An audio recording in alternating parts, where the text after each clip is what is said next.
The map is Ohana, ladies and gentlemen, and here in the top left-hand corner, we have our red Protoss player from FXO, is Tyr. And his opponent down here, the bottom right-hand corner, is our blue Terran player from the team Evil Geniuses. Love how these teams have been so mannered. They've kept the same team color the entire match. It is Thorzane.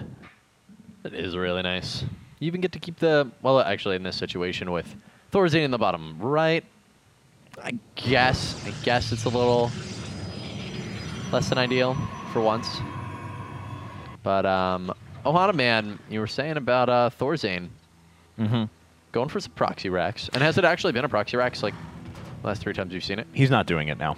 No, it's just the last couple of times I've seen him play this map. And again, it's just pure coincidence. It just happens to be the matches I've watched of him. Is it right where your mouse was just hovering? What's up? Oh, up here? Yeah, it's always over here. Yeah. This sort of area outside of the path of the Zelnaga Tower, something like that around there. Yeah. We'll see if Tyr's been watching some Thorzane games lately and checks that position on his way out. Well, nothing out of the ordinary for both our players so far. Of course, Thorzane building these structures in as close as possible to his mineral lines. Just gives you just that much more of a macro advantage. Yeah. He didn't. I'm sad. What, check the position? Yeah, he didn't even check the Zelnaga Tower, actually, which is, like, extremely... That I'm a little bit surprised about, because it only takes an extra second, and the extra second is not going to prevent you from getting in and seeing your base anyway with this early of a probe scout. Yeah, with he did leave, of course, right after dropping that gateway. Simulator just finished for Tyr. Things pretty standard on the opening here. Looks like Thorzane is going to be going for 7 racks. Yeah, clearly. Or I'm sorry, or a 1 racks expanse, also entirely possible. We'll put good money on 7 racks, though. Yeah. I think that. I mean, look, man, I'm not saying I didn't win in Vegas. I'm just gonna. I'm not saying that I haven't cheesed my way to a couple of wins on ladder with the 7 racks here, but actually, first MLG I ever competed in. Unfortunately, I'm not good enough to make it in through the IPL qualifiers. But I went up against the 7 racks. Oh, I was like, I beat it. He proxied all 7 barracks. What? Yeah, it was Metropolis. He proxied it at my 3rd. Yep. Why? I almost lost because I was so confused. What would possess him to do such a thing? Anyway, but all right. One gate expansion coming up for Tyr. Of course, his Nexus is about, let's see, 30 seconds behind his opponent's command center. But, of course, he's going to have his tech in a really nice spot. Warp gate technology on the way. And everything looking pretty normal for him. 2 barracks coming up for Thorzane right afterwards. Or a 2nd barracks, I should say, going into double gas afterwards. This is a very Thorzane build. He loves doing this. It offers him a ton of flexibility. This actually used to be his just go-to build in TVP because it allowed him to do one of 3 things. When Ghosts had, before the EMP nerf and stuff like that, it actually allowed him to rush Ghosts off of 2 barracks and then make a very early 3 barracks Ghost push. Yeah, and that's just so strong against, I mean, you don't see fast charge anymore. Yeah. Or at least you especially in the past, you didn't. And that's really that build's only weakness. But you said 1 of 3, which, by the way, is always awesome. Right. And then he had another one where he would hit a quick 2 racks medevac timing drop at about 9, 15, 30, something like that. Yeah. So just rush for it super quick. And then, of course, he had the flexibility to go for an upgrade-oriented 3 racks build right afterwards. So it was just such a flexible build and prepared him for every scenario. We'll have to see if he goes into one of those 3. I'm definitely really anxious to see this. Especially, how long did you say he's been doing that? Oh, geez, that was a while ago. And, I'm probably talking like, 7 months ago, something like that. Why, was when it was while super such a funny term with StarCraft, you know? Yeah. Because I'm like, yeah, I religiously watched every GSL match a while ago, but that was, cool, geez, man. When I was just like a little nerdling, I was like, I didn't even have my metabolic boost wings yet. Yeah. I was like, so sad. 2 more gates coming up in addition to the robotics facility that just finished up for Tyr, and that's pretty interesting. It means he doesn't have a clue as to what his opponent's truly up to.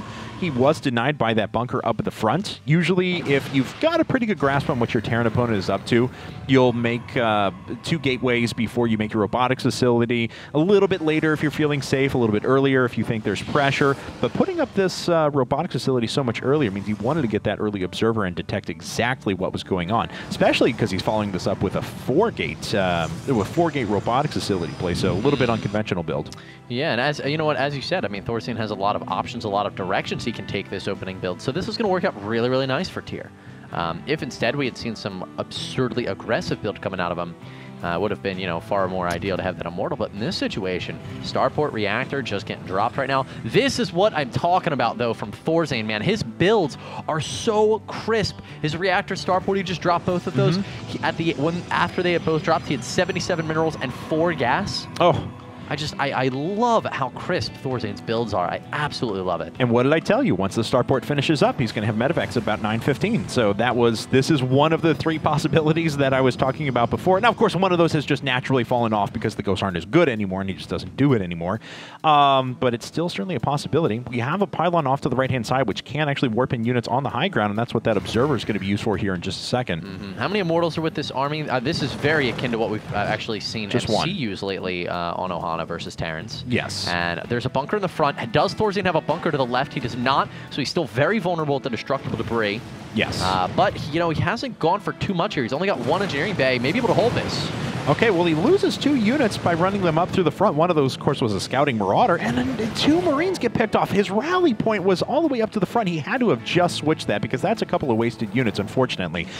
Good on him, though. This factory did, I believe, see the pylon off to the left-hand side, so he needs to be conscious of those. He doesn't have it to the left. He doesn't have a bunker over here yet. He doesn't even have vision. I think there's a remote possibility he actually... Okay, he can see this.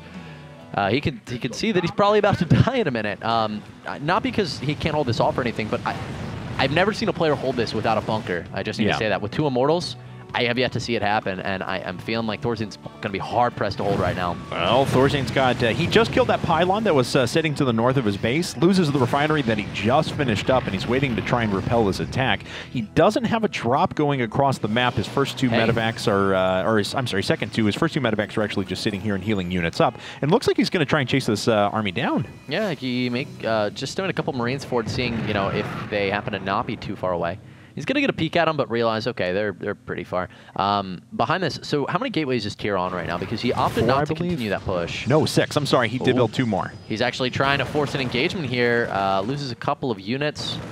Yeah, forces some force fields out too, though. So these Marines are doing a nice job of chasing down the Zealots, getting a little bit of additional damage, and they're going to force Tyr to sit back and play a bit more defensive. Now, of course, he does have that pylon off to the left-hand side that he can use to start warping in some units behind and do some damage back at home. Yeah, he does. Let's point out, though, that, you know, Tyr in this situation...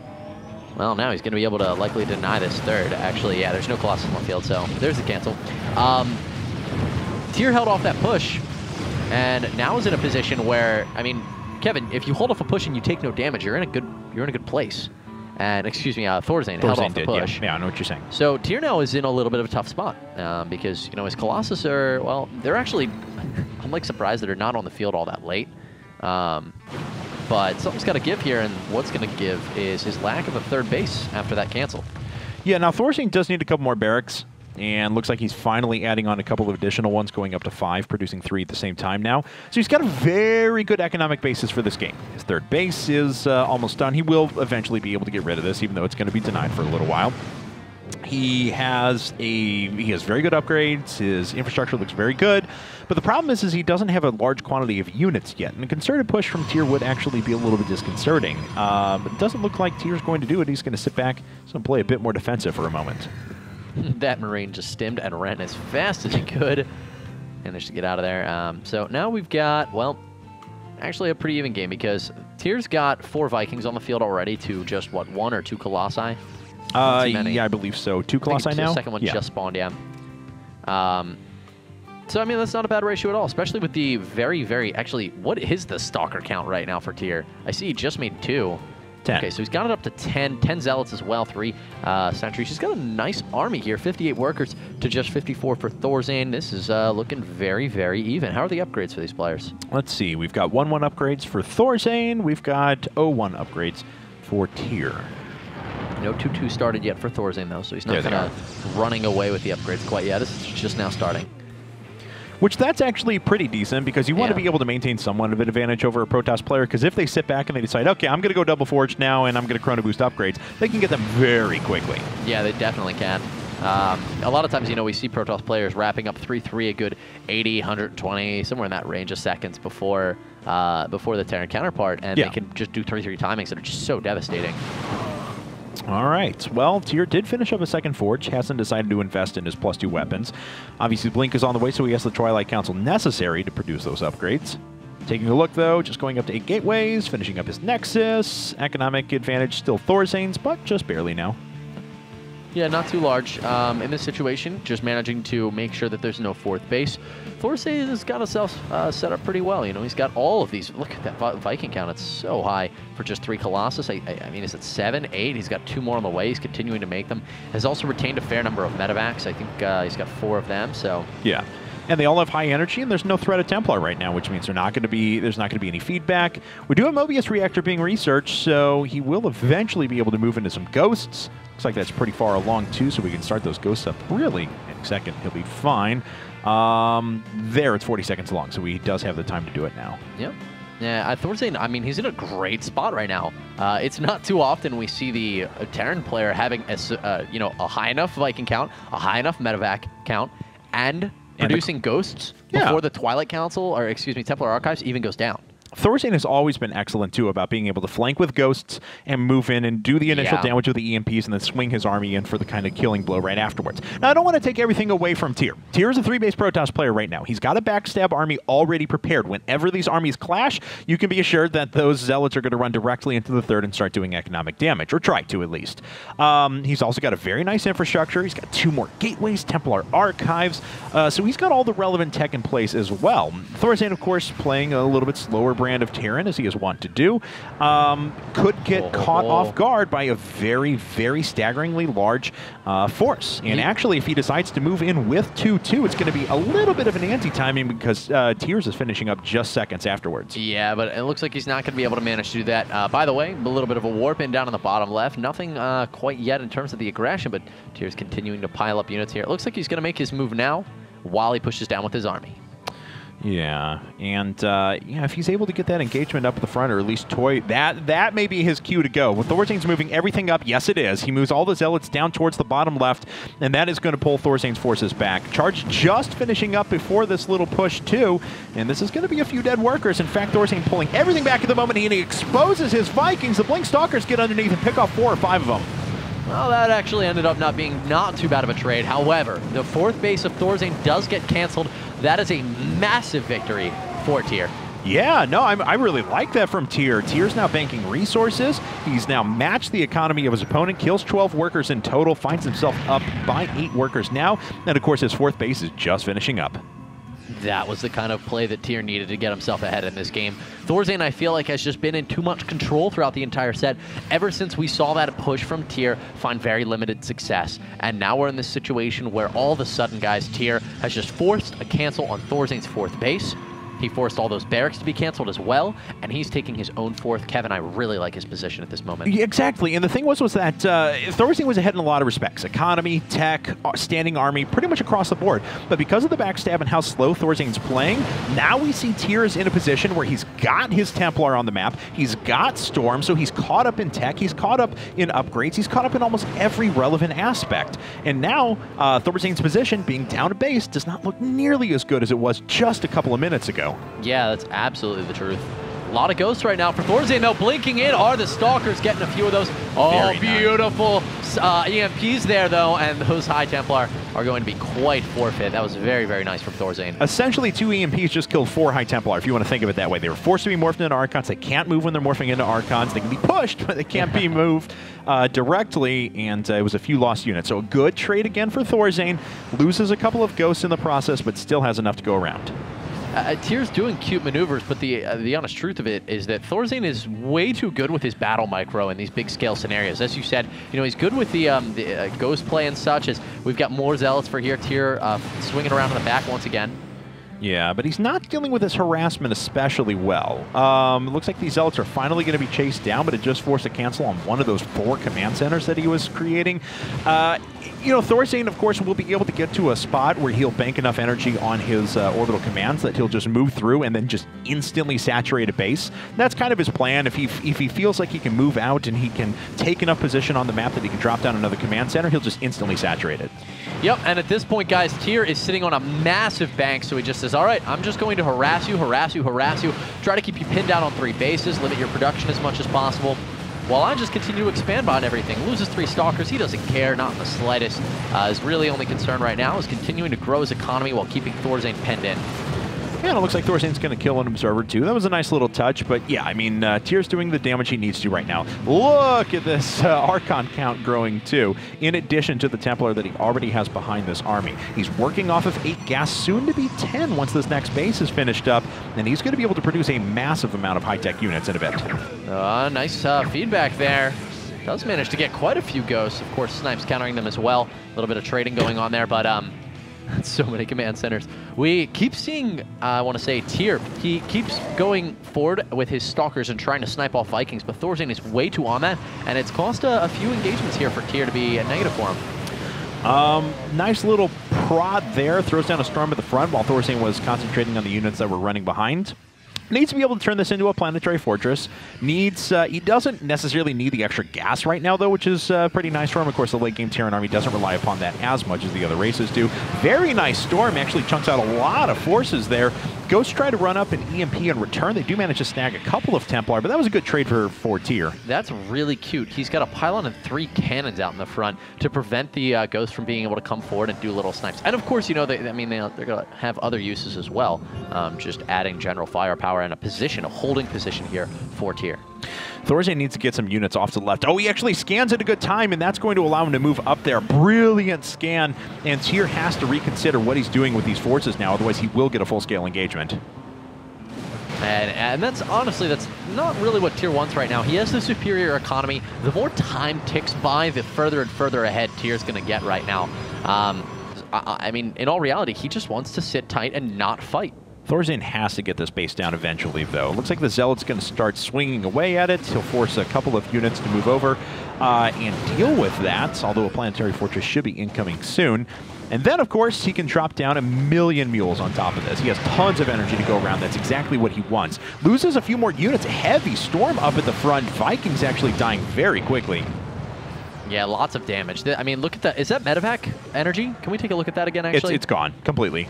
How's the health on this army, then? There we go. Yes, the army is... Oh, wow. That's not a good situation. He needs more medevacs in a hurry. This is looking so grim for Thorzane. Most of his Vikings in the red and the orange. There's not a single one there that is the colors of spring. And now I think it may be time for Tyr to push down the doors. No, he's just continuing to bide his time here. And I mean, it really is. Like, he can take all the time he wants right now, Kevin. Yeah. I mean, this is no issue for him at all. He's got very high-quality units up at the front. His opponent is overmaking Vikings right now because he has to. And Storms are just eating him alive. Thorzane has taken so much damage. He needs that fresh injection of money over on the left-hand side base. Here come the mules. This is what I've been waiting for. Was that really all the energy he had to go around, though? A little surprised about that. I thought he would have more. Yeah. There's, what, 8 or 9 orbitals, but he can only drop 5 mules. Yeah. Maybe Terran isn't OP, Kev.